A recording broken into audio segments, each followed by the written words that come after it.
본문 2절과 3절 말씀 속에 보면은 여호와께서 요셉과 함께 하심으로 그가 형통한 자가 되었다. 3절에도 그의 범사에 형통하게 하심을 보았다. 그런 말씀이 나와요. 그러니까 요셉이 계속 형통하였다. 그렇게 말씀합니다. 또 23절 말씀에 보면은 중간에 이는 여호와께서 요셉과 함께 하심이라. 여호와께서 그를 범사에 형통하게 하셨더라. 이제는 모든 일에, 범사가 모든 일 아니에요. 그러니까 요셉이 모든 일에 하나님께서 그를 형통하게 하셨다. 참 이게 얼마나 축복된 말씀인지 몰라요. 형통이라는 게 뭡니까? 모든 것이 뜻과 같이 잘 되는 것이 형통 아니에요? 잘 안 되는 거, 하는 일마다 안 되고 생각한 대로 안 되고 말이죠. 그걸 굳이 얘기하면 불통이 되면 안 되잖아요. 형통. 그 요셉이란 사람이 모든 것이 다 형통하였더라. 우리가 찬송가 이제 설교 위에 부르지만 무슨 일을 만나든지 만사 형통하리라. 그 찬송을 우리가 부를 텐데 그 찬송처럼 형통한 사람. 그런데 그 앞에 붙은 이 설교의 제목은 고난입니다. 요셉이 형통 그 전에 그의 삶은 정말 고난의 연속이었어요. 어린 시절에 꿈을 꾸며 살았지만 그 꿈 때문에 형들에게 미움을 받고 결국은 형들이 그를 죽이려고 하다가 그 형 중에 하나가 이를 팔자. 여기 지나가는 이 상인에게 팔자 그래서 애굽으로 가는 상인에게 그 요셉을 팔지 않습니까? 어린 나이에 팔림을 당해서 다른 나라로 가죠. 그래서 타국에 오늘 말씀에 나오는 그 보디발이라는 사람의 집에 종으로 팔려갑니다. 오늘은 이제 그 요셉의 형통에 대해서 얘기하지만은 이 말씀의 뒤에 가보면은 그 집에서 좋은 일만 있었던 게 아니에요. 억울한 누명을 쓰고 요셉이 감옥에 가게 돼요. 여러분, 감옥이라는 것은 얼마나 힘들고 어려운 곳입니까? 옛날이나 지금이나 이 감옥이라는 데가 얼마나 힘들고 어려운 일인지 몰라요. 이렇게 요셉은 고난을 많이 겪습니다. 어머니가 일찍 돌아가셔서 아버지의 사랑을 많이 받은 그 형제 중에 요셉이 많이 사랑을 받았는데 어느 날 갑자기 이 형들에 의해서 이제 팔려감을 받고 정말 고생을 하는 거예요. 고난을 겪는 거예요. 그런 요셉이 오늘 말씀해 보면은 형통한 자가 되었다. 형통하였다. 그렇게 이야기를 합니다. 고난이 형통으로 바뀐 거예요. 1절에 보면 요셉이 이끌려 애굽에 내려갔다는 말씀으로 시작을 하잖아요. 저는 이 이끌렸다는 것이 애굽 상인에 이끌려간 것보다 저는 하나님의 손에 이끌려서 가지 않았는가 하는 생각을 해봅니다. 그리고 오늘 말씀 속에 보면은 이제 이 애굽에 내려간 이 요셉이 그 고난과 역경 속에서 이제 승리와 형통으로 나가게 되는데 오늘 본문에 보면은 그가 그렇게 되게 된 동기가 있습니다. 그렇게 된 비결이 있어요. 그 첫째가 뭐냐면은 오늘 말씀에 있는 것처럼 2절에 여호와께서 요셉과 함께 하셨다. 하나님이 함께 하셨기 때문에 요셉은 고난을 형통으로 만들 수가 있었습니다. 세상에서 형통이라고 할 땐 흔히 돈 많이 벌고 또 명예도 누리고 하는 것을 말하죠. 그러나 성경은 말하기를 형통이라는 것이 소유에 많고 적음에 있는 것이 아니라 형통한 사람은 누구냐? 하나님과 함께하는 사람이라. 하나님이 함께 하시는 사람이라. 그래서 하나님이 함께 하시지 않는 형통은 그건 진정한 형통이 아니에요. 하나님과 동행하고 하나님과 올바르게 사는 것이 형통이요 성공인 것입니다. 그래서 세상의 성공과 세상의 형통과 차이가 있어요. 내가 얼마나 돈을 많이 벌었느냐, 내가 어느 학교에 다니느냐, 내가 소위 꿈의 직장이라고 하는 직장에 다니고 있는 것, 그것이 형통이 아니에요. 진정한 성공과 형통은 하나님이 우리와 함께 있을 때 이루어지는 것입니다. 그저 힘들고 어려워도 요셉처럼 날마다 주께 기도하며 주를 가까이 하는 사람이 형통한 사람이 되는 줄로 믿습니다. 시편 30편 28절에 보면은 하나님께 가까이 함이 내게 복이라 그랬어요. 하나님을 가까이 하는 사람, 하나님에 함께 하는 사람, 그 사람이 진정한 복 있는 사람이라 그 말이에요. 하나님보다 세상을 더 가까이 하는 사람, 그게 복 있는 게 아닙니다. 요셉이 종된 고난에서 형통한 것은 오늘 말씀에 있듯이 하나님이 요셉과 함께 하심으로, 요셉이 하나님과 가까운 사이가 돼요. 2절도 다시 보면 여호와께서 요셉과 함께 하심으로 그가 형통한 자가 되었다. 그러니까 하나님이 함께 하시지 않으면 결코 형통할 수가 없는 줄 믿으시기 바랍니다. 하나님이 함께 하셔야 되는 거예요. 요셉이 더 나가서 그 하나님이 함께 하심을 믿지 않는 그 주인이 보았다는 거예요. 그 사람이 알 정도로, 그 사람이 느낄 정도로 요셉에게 그가 믿는 하나님이 함께 하는구나. 그래서 범사에 형통케 하심을 보았다. 말씀드렸지만 요셉의 형들이 요셉을 아버지 손에서 끊어놨지만 요셉을 잡고 있었던 분은 누구냐? 하나님의 손길이었어요. 하나님의 이끌림이었어요. 하나님의 손에서는 끊어놓지 못했어요. 그리고 종된 요셉은 이제 주인이 맡기고 시킨 일에 대해서 아주 마음에 들게 일을 잘했습니다.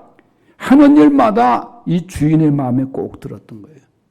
하는 일마다 마음에 안 드는 종들도 있었는데 그렇게 할 수 있었던 비결이 뭐냐? 하나님이 요셉과 함께 하니까 하나님께서 지혜 주시고 하나님께서 능력 주시고 말이죠. 요셉이 이 일을 잘하고 복을 모으고 다니는 종이 아니라 요셉과 함께 하시는 하나님이 계시니까 요셉에게 복을 주시니까 일이 형통하게 되었다는 겁니다. 그렇습니다. 우리도 요셉처럼 하나님이 함께 하심으로 형통한 사람들이 되어야 할 것입니다.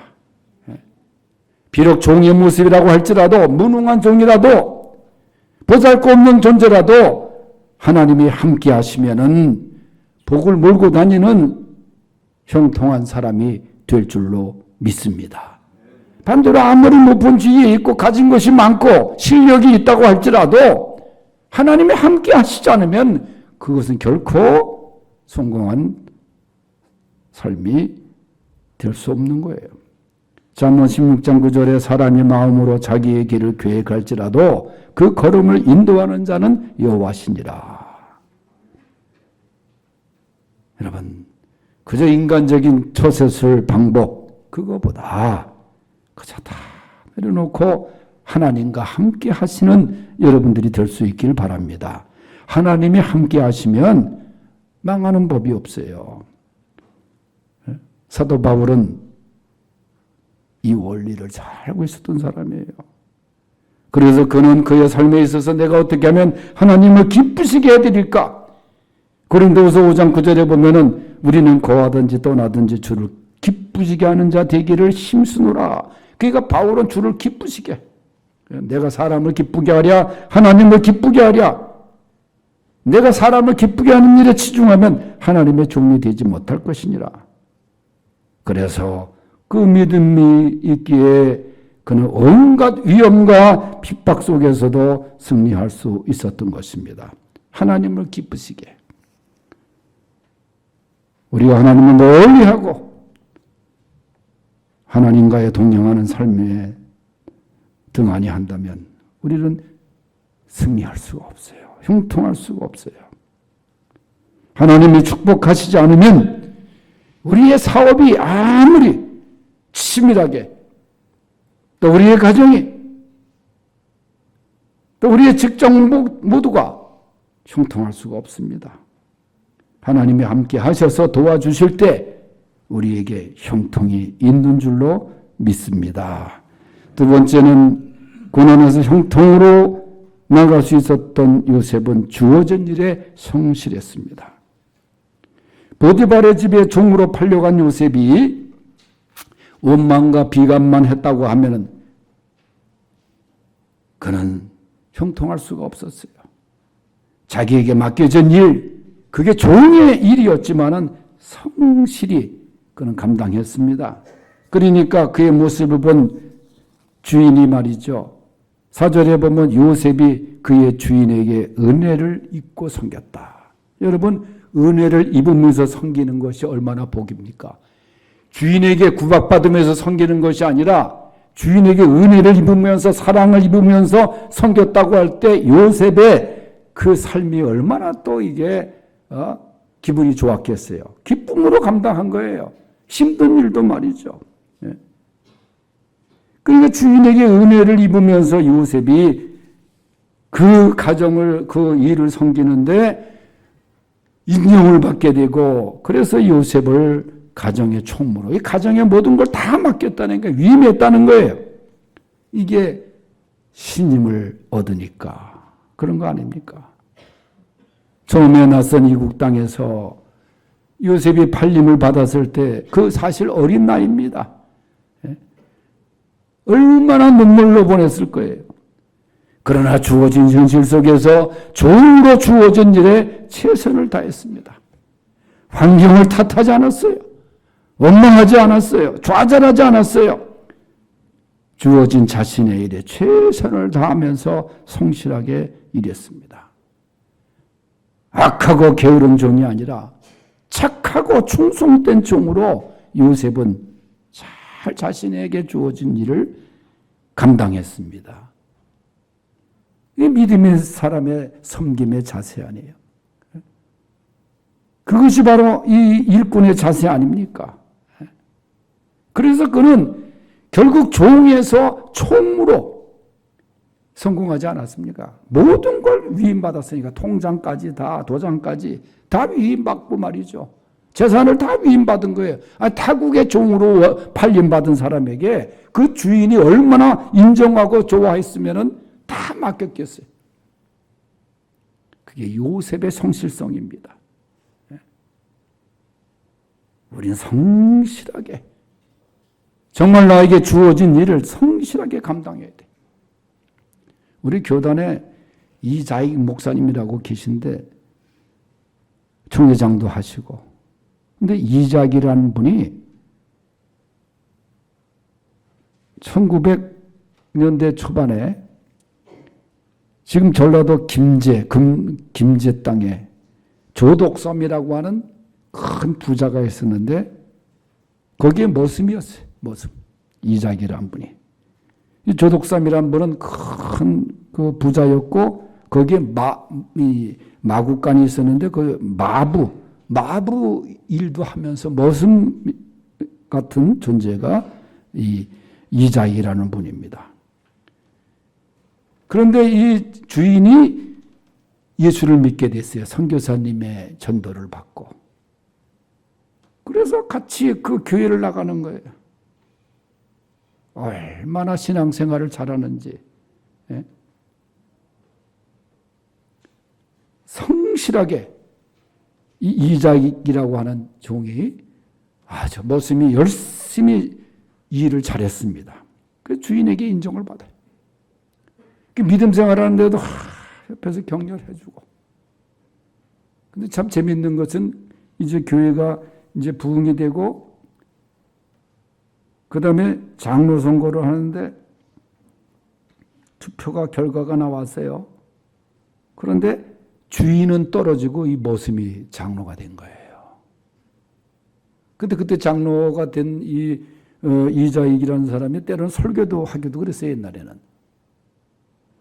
근데 이 주인이 장로 떨어져가지고 앞에 앉아가지고 자기 머슴이었던 사람의 설교를 듣는 거야. 그래도 겸손하게 그러니까 이 장로에서 떨어진 이 조독삼 이분이 나중에는 평양신학교로 보내가지고 공부를 시켜가지고 목사로 그 머슴이었던 사람을 그만큼 성실하게 이 머슴을 정말 자기 주인을 섬기고 일을 열심히 하고 교회에서도 너무너무 열심히 하고 그 나중에는 목사가 돼가지고 우리 교단의 이자익 목사님의 총회장까지 했었단 말이죠. 그 얼마나 성실하게 섬겼는지 몰라. 이것이 요셉의 섬김이에요. 자, 성실하게 섬기는 이런 귀한 종의 자세, 주님의 종의 자세. 바로 여러분들이 그러한 귀한 요셉들이 다 될 수 있길 바랍니다. 착하고 충성된 요셉처럼 잘 섬겨서 형통함을 누릴 수 있길 바랍니다. 세 번째는 하나님의 영광을 보여주었기 때문이에요. 여러분, 요셉의 성실한 그 섬김으로 인해서 보디발의 가정에 하나님의 축복을 부어주는데 눈에 띄게 부흥이 되는 거예요. 복을 받는 거예요. 5절에 보니까 그가 요셉에게 자기의 집과 그의 모든 소유물을 주관하게 한 때부터 여호와께서 요셉을 위하여 그 애굽 사람의 집에 복을 내리심으로 여호와의 복이 그의 집과 밭에 있는 모든 소유에 미친지라. 그러니까 요셉을 위해서 그 주인 집에 복을 쏟아부어 주시는데 모든 집 밖에 있는 것들 모든 소유에 미친지라. 요셉이 복동이에요. 요셉으로 인해서 그 복이 그 집안에 내리는 거예요. 보디발의 집에 복이 언제부터 임했는가? 요셉의 손에 모든 것을 맡긴 후부터 임했다는 거예요. 그냥 잘 된 것이 아니라 주인이 깜짝 놀랄 정도로 모든 소유의 복을 받았다. 가축까지 복을 받고 밭의 농작물이 잘 되고 가수원의 과일들이 잘 맺고 재산이 늘어나고 그러니 집안이 얼마나 평화롭고 부흥이 되고 말이죠. 여러분이 이때 제일 궁금한 사람 보디발 아니겠어요? 도대체 저 요셉이 누군가? 저 요셉이란 종이 누구일까? 물론 요셉이 성경에 보면 준수하게 생겼어요. 그러니까 보디발의 아내가 나쁜 생각을 갖지 않았습니까? 그러나 요셉은 그것보다 그저 주인이 보든지 안 보든지 하나님을 경건하게 섬기면서 하나님께 기도하면서 그는 자기에게 주어진 일을 한 거예요. 그러니까 이방 사람 하나님을 알지 못하는 보디발까지 요셉이 섬기는 하나님을 보게 되고 인정하게 되는 거예요. 우리 가정에 이렇게 축복이 임하는 것은 요셉이 믿는 하나님 때문이다. 하나님의 복을 주셨다. 이렇게 인정하는 거예요. 여러분들이 잘 되는 것, 여러분들이 복 받는 것, 여러분이 형통하는 것을 믿지 않는 사람들까지 인정하는, 보여줄 수 있는 그런 성도들이 될 수 있기를 바랍니다. 만약에 요셉이 온 다음부터 일이 잘 안 돼. 그러면 이 보디발이 얼마나, 이놈이 온 다음부터는 이게 되는 게 없어. 그런 말을 듣는다면 얼마나 이게 참 불행한 일입니까? 그런데 요셉이 온 다음에 그렇게 복이 막 쏟아지는 거야. 여러분들로 인해서 가정이 잘 되고 여러분의 직장이 잘 되고 넘치는 형통함이 있기를 간절히 바랍니다. 다시 말씀드리지만은 보디발 이 주인은 단지 요셉의 성실함 뿐만 아니라 요셉과 함께 하시는 하나님을 보았다는 게 그게 놀라운 일이에요. 하나님을 보여주는 거예요. 여러분들이 하나님을 보여주는 축복의 사람들이 될 수 있기를 바랍니다. 그래서 생활신앙이 중요한 거예요. 내 몸으로, 내 생활로 하나님을 보여주는 것이 그게 전도의 가장 좋은 비결이에요. 여러분, 이방신을 섬겼던, 바알신을 섬겼던 이방인 이 보디발이 이거 얼마나 큰 기적입니까? 하나님께 얼마나 영광스러운 일입니까? 다시 말씀드립니다. 믿지 않는 가족들 또 세상 사람들에게도 우리가 믿는 예수님을 보여줄 수 있기를 바랍니다. 우리의 생활전도. 마태복음 5장 16절에 보면 예수님도 이같이 너희 빛을 사람 앞에 비치게 하여 저희로 너희 착한 행실을 보고 하늘에 계신 너희 아버지께 영광을 돌리게 하라. 요셉이 그런 거예요. 이제 말씀을 정리합니다. 애굽으로 처음 팔려갔던 요셉, 어린 나이에 그 얼마나 가슴 아픈 일입니까? 슬픈 일입니까? 소망이 어디 있었겠습니까? 나중에는 캄캄한 감옥까지 가지 않았습니까? 그러나 요셉은 승리합니다. 형통으로 나갑니다. 그 비결이 뭐예요? 하나님이 함께 하셨기 때문에. 주어진 일을 성실하게 감당했기 때문에. 그리고 그 삶으로 하나님께 영광을 돌렸기 때문에. 오늘 요셉의 삶을 생각하면서 가는 곳마다 하는 일마다 이 하나님의 도우심으로 형통하고 형통할 수 있는 우리 성도들 될 수 있기를 축원합니다. 하나님 아버지 감사합니다. 지긋지긋한 고난 속에서 형통으로 나갔던 요셉과 같은 귀한 믿음 본받을 수 있는 우리 성도들 되게 하여 주시옵소서. 예수님의 이름으로 기도하옵나이다. 아멘.